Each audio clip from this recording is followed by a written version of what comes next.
Bueno,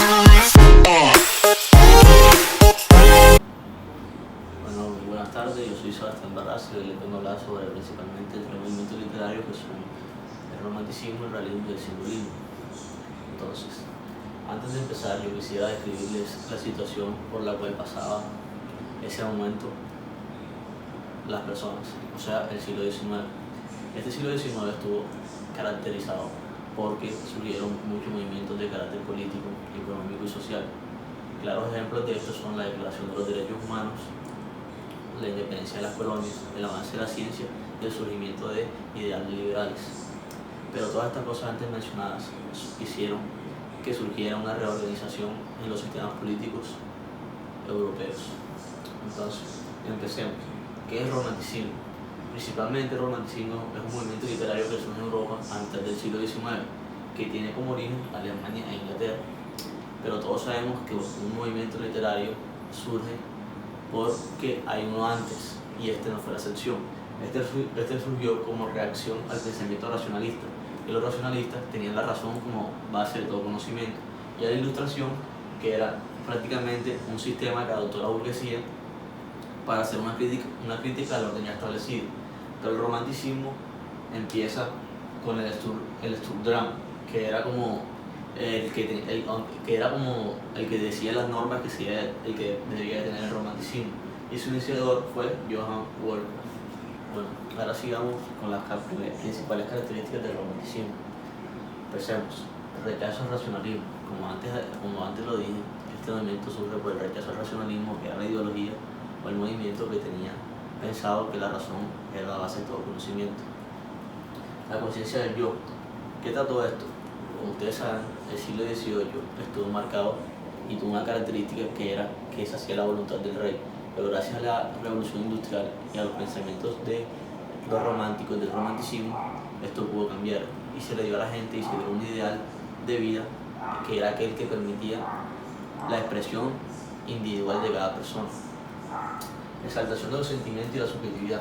¿Qué quiere decir esto? Que los poetas de esta época empezaron a implementar sus sentimientos. Gracias a la subjetividad, ellos en sus obras plasmaban todo lo que sentían y no lo que veían. El uso de la fantasía y los sueños. Esto se da principalmente porque en las obras de los románticos se empiezan a dar unas características anormales. Pero estas características no eran anormales, solo que ellos empezaron a implementar sus sueños y los basaban en sus distintas obras. La búsqueda de la libertad y los derechos individuales y el nacionalismo. Estas tres características van relacionadas entre sí, ya que las personas de ese momento, los autores y el resto de personas buscaban una libertad. Esa libertad la buscaban porque reclamaban los derechos individuales y por esto se le da paso al surgimiento del nacionalismo. La poesía con intención de belleza. ¿Qué quiere decir esto? Que las obras eran caracterizadas por un lenguaje estético, un lenguaje no común, un lenguaje que todo el mundo no podía entender, que muy pocas personas entendían en esa época. Y los prototipos de rebeldía va ligado a la conciencia del yo, cuando se crea el ideal de vida, que era el que permitía que cada persona expresara sus sentimientos. Ahí se da una característica en las obras que se puede ver en los personajes, que es un motivo de rebeldía a la situación que estaba pasando en ese momento el país. En el romanticismo, principalmente resaltaron algunos tipos de novelas, como son la gótica, la del mar, la de ciencia ficción, la histórica y la de terror. La del mar, una obra característica de esta fue Moby Dick, que fue escrita por Herman Melville. La novela de ciencia ficción fue Frankenstein, que fue escrita por Mary Shelley. La novela histórica, Ivanhoe, que fue escrita por Walter Scott, y la novela de terror, La guía de la casa en Gucci, que fue escrita por Edgar Poe. Bueno, ahora sigamos con los tipos de romanticismo. Podemos ver aquí dos tipos de romanticismo. No lo son todos, pero también esta diapositiva te vamos a explicar primero estos dos y después seguimos con el resto. El romanticismo alemán y el romanticismo danés. El romanticismo alemán se da por el Sturmdrama, que es el apartado que le da origen al romanticismo, que ya antes lo había dicho.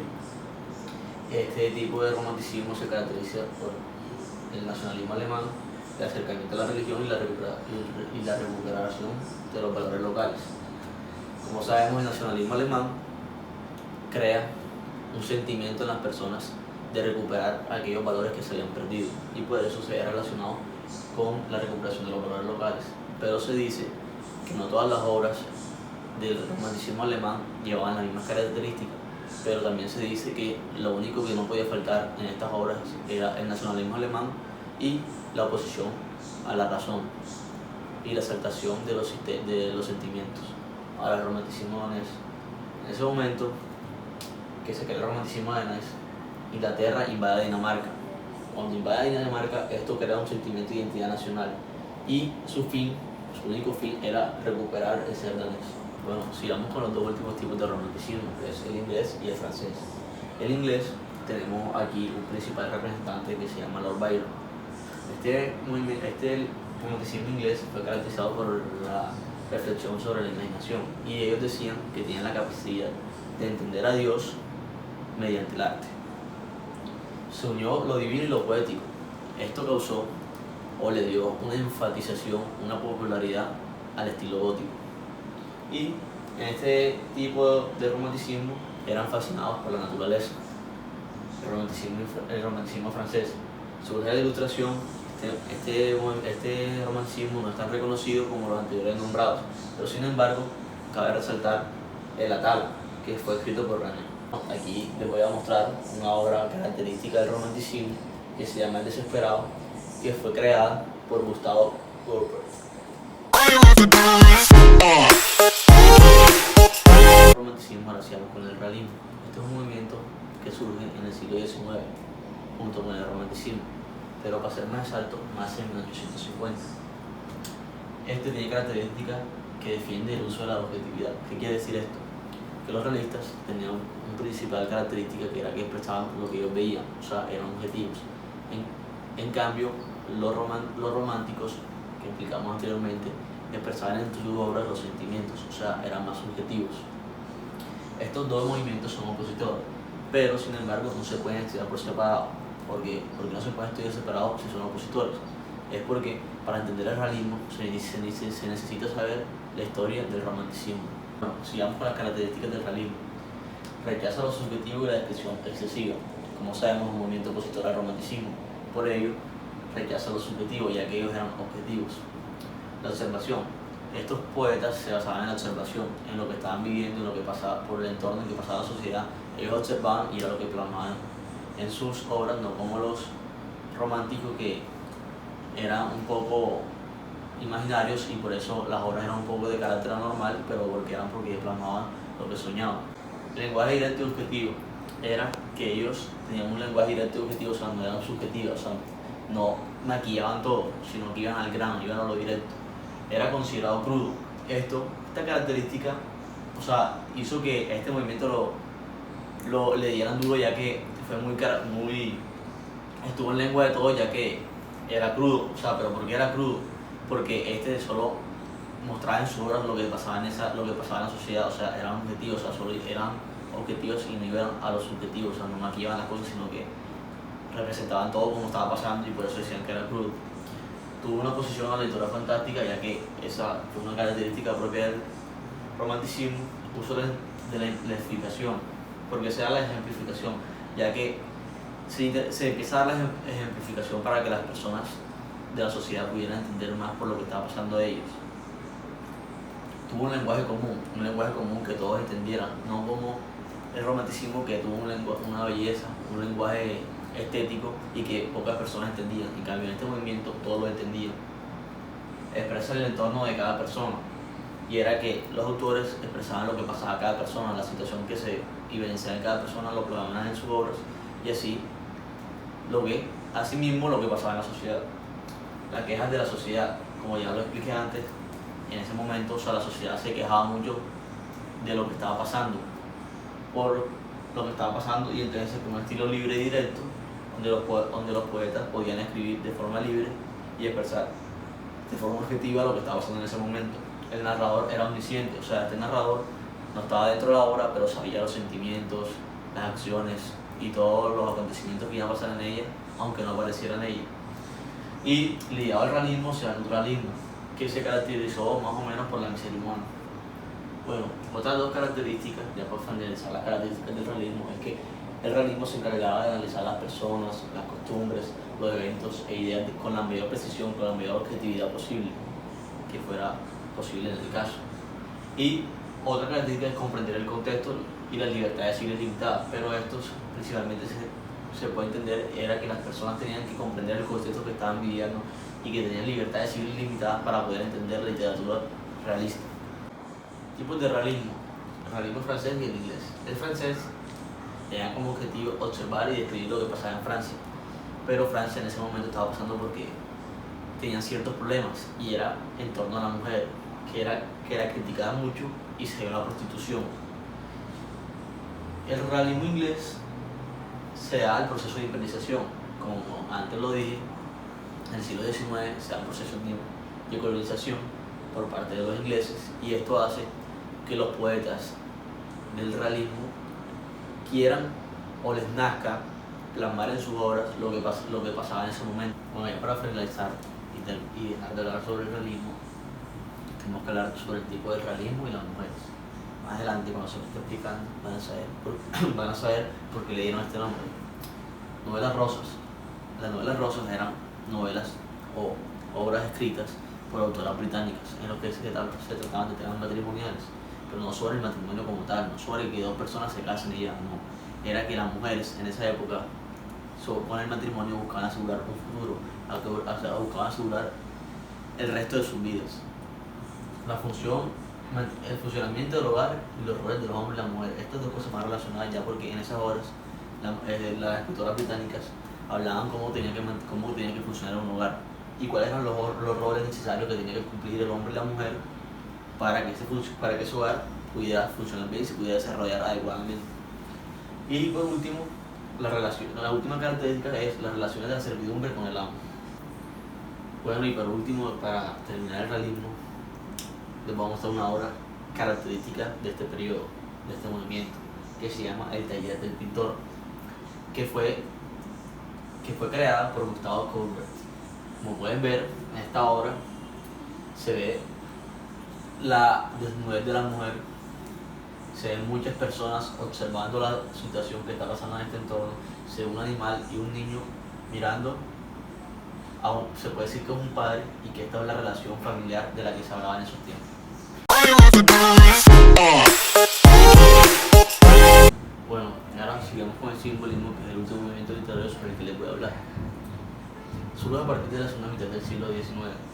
Surge como resentimiento contra la represión. ¿Cómo así? Que en ese momento la sociedad se veía evidenciada una represión porque el gobierno nacional prende fuego en 1851 a los trabajadores de París y esto genera una crítica frente a la clase burguesa. Lo empiezan a criticar por primera vez y empiezan a cogerles como una especie de odio por lo que hicieron por los trabajadores de París en 1851.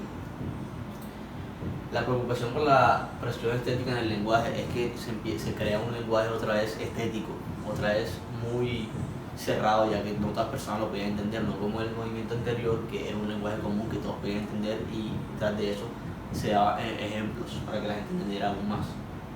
Y por primera vez no se complace a la burguesía, o sea, a la clase social alta, a las privilegiadas, sino que se le da una importancia a los artistas y así se complace a ellos. Bueno, sigamos con las características del simbolismo. Primero, es una oposición al realismo y al naturalismo. Como antes les dije al principio del video, todo el movimiento literario que surge nuevo casi siempre contradice al anterior, o sea, se opone a él.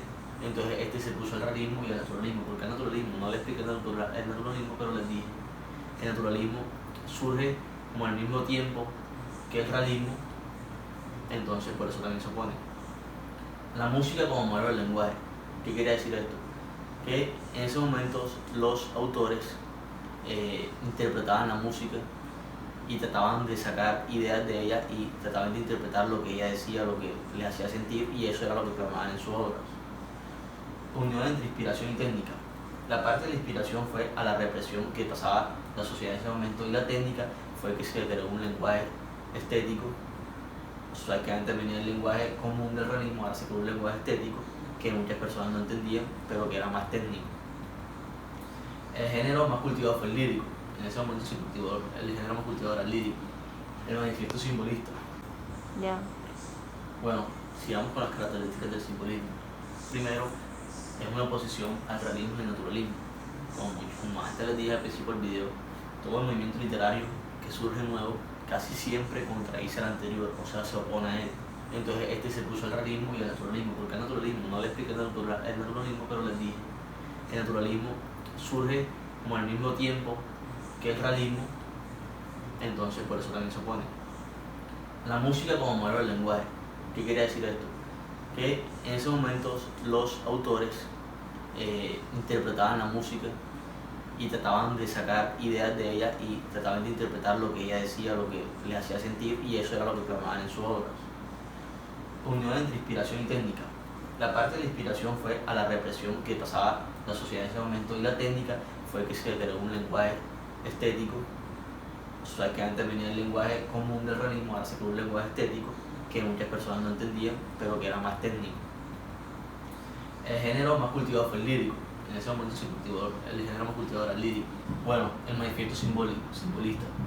Este manifiesto, o sea, gracias a este manifiesto que se publicó en la revista Le Figaro en septiembre de 2018, del 1986, fue que cuando se publica este manifiesto fue que se le da, por decir así, el boom al simbolismo. O sea, fue donde se genera y donde sale a presencia de todo el mundo, donde todo el mundo se da cuenta de que existe el simbolismo. Como tema la muerte, los ángeles y la nieve. Estos tres temas, la muerte, el ángel y la nieve, se puede ver evidenciado en las poses de los personajes, porque eran poses como anormales, como estrambóticas, no unas poses comunes, donde se puede ver los ángeles, donde se puede ver la nieve, y donde principalmente se da a ver o se da a conocer mediante las poses la muerte. Bueno, ya para finalizar, después de haber explicado el simbolismo, el realismo y el romanticismo, le quiero mostrar una obra de arte muy conocida que es específica del simbolismo, que fue creada por Carlos Schaubro, que se llama La muerte del sepultero. En esta obra podemos ver, como antes les dije, los ángeles, la nieve y la muerte. La podemos ver aquí, la nieve como un paisaje, la muerte evidenciada a través de un ángel que se le genera a un pobre hombre. Entonces podemos ver que en las obras siempre iban estas tres características juntas que la hacían única del simbolismo. Y espero que les haya quedado claro toda esta explicación, y muchas gracias.